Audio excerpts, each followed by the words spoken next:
एक अध्यात्म में नया व्यक्ति किस देव का नाम जप आरंभ करे ताकि वह इस पथ पर सरलता से आगे बढ़ सके।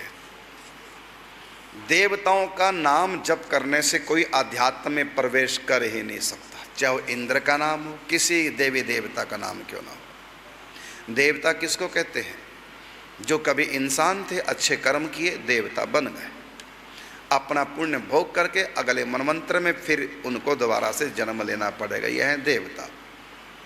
तो इंद्र आदि जितने भी देवता, इंद्र तो राजा है देवताओं का, और जितने भी देवता हैं 33 कोटि, इनके नाम जप करने से भगवत प्राप्ति नहीं होती, कल्याण भी नहीं होता। देवता स्वयं उनका कल्याण नहीं हुआ, अधर में बैठे, वो तो अप्सराओं के साथ रमण कर रहे हैं, उनका अपना कल्याण नहीं हुआ, वो तो संसार के भोगों के भूखे हैं, उनका अपना कल्याण नहीं हुआ, हमारा क्या करेंगे?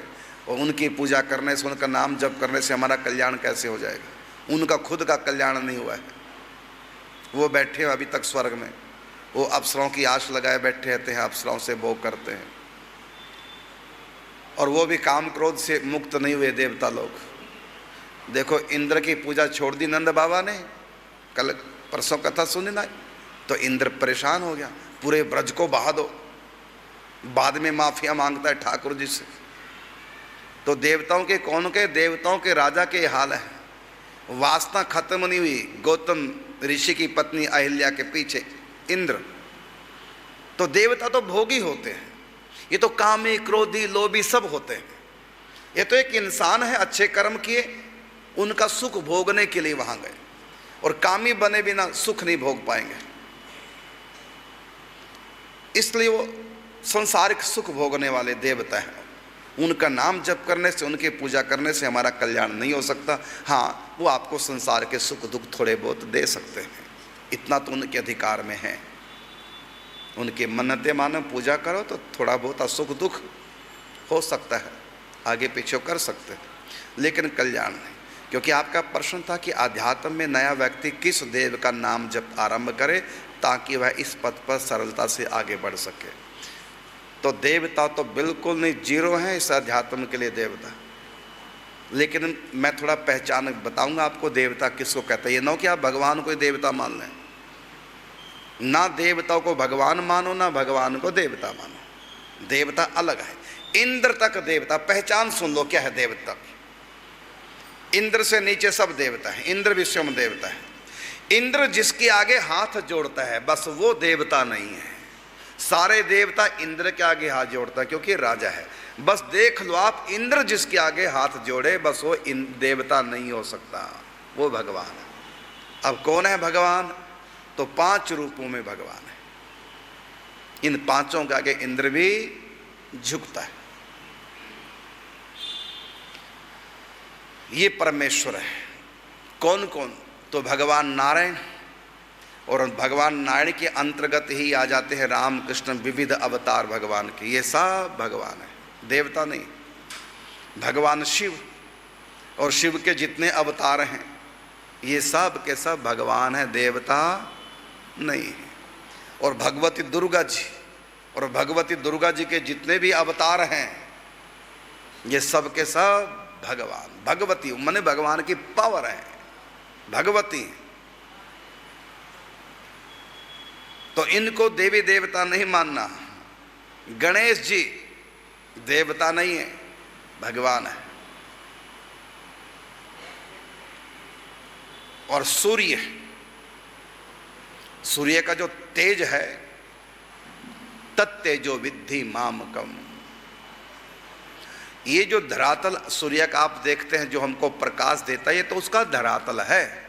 सूर्य अलग है, वो देवता है, चतुर्भुज रूप है उसका। जैसे चंद्रमा आप देखते हैं, ये चंद्रमा देवता नहीं है, ये चंद्रमा का धरातल है, देवता तो अलग है।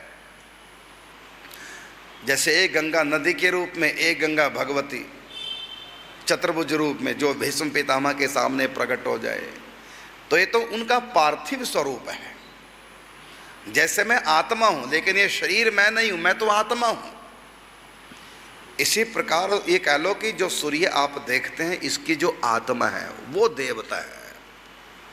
वो स्वयं भगवान है। ये हैं सब भगवान। तो अब आपका प्रश्न दोबारा लेते हैं कि आध्यात्म में नया व्यक्ति किस देव का नाम जब आरंभ करे, तो इसका उत्तर मैंने दे दिया, देवताओं का नहीं, भगवान या भगवती का। दुर्गा जी का नाम जप कर सकते हैं, भगवान शिव का नाम जप कर सकते हैं, भगवान नारायण, राम, कृष्ण, सब इनका नाम, गणेश जी का नाम, ये सब नाम आपको माया से पार ले जाएंगे।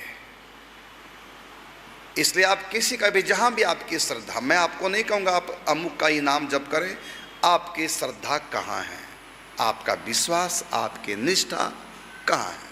राम में है तो राम नाम जप कीजिए, कृष्ण में है तो कृष्ण नाम जप कीजिए, राधा कृष्ण में है युगल नाम जप कीजिए, और दुर्गा में है तो जय माँ दुर्गा शिवा भवानी दुर्गा का नाम जप कीजिए, नारायण में है तो नारायण नारायण नारायण नाम जप कीजिए।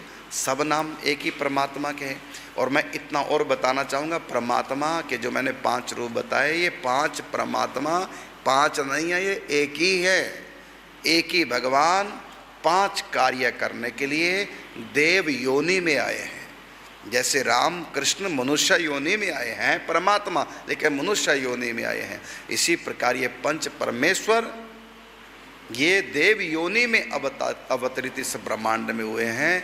ये मनुष्य नहीं है जो अच्छे कर्म करके देवता बन गए, नहीं, ये अवतार लेकर के आए हैं। तो एक ही परम सत्ता परमात्मा 5 परमेश्वर के रूप में इस ब्रह्मांड के अंदर 5 देवों के रूप में अवतरित होकर आई है।